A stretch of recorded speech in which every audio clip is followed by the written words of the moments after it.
కానీ ఇప్పుడు నేను ఇలాగే కూర్చుంటాను, మీ అందరూ కూడా తెలుసుకోండి అంటే తెలుసుకోగలిగినటువంటి స్థితిలో ఉందా లోకం? లేదు. కాబట్టి ఇప్పుడు తాను బయలుదేరాలి. ఇప్పుడు బయలుదేరడం అంటే ఎలా బయలుదేరాలి? దక్షిణామూర్తి స్వరూపాన్ని పూర్తిగా విడిచిపెట్టాలా?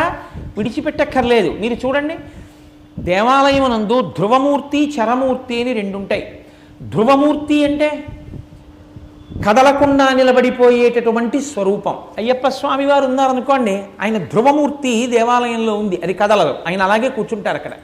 చరమూర్తి ఉంటారు, ఆయన ఉత్సవమూర్తి అంటాం, ఆయన పల్లకి ఎక్కి ఊరిరిగింపు అంటాం, ఊరేగింపు కాదు ఊరిరిగింపు. ఆయనే వీధిలోకి వస్తారు. వచ్చి ఓసారి అలా వీధిలోకి వచ్చి, ఓ వీడు నా అనుగ్రహంతో ఇప్పుడు మేడ కట్టాడు బాగున్నాడా, ఓసారి చూస్తారు.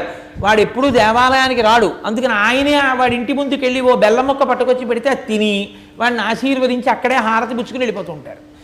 చరమూర్తి అంటే అపారమైన దయతో కదలకుండా ఉండిపోయినటువంటి ఈశ్వరుడు తాను కదిలి లోకంలోకి వెడతాడు.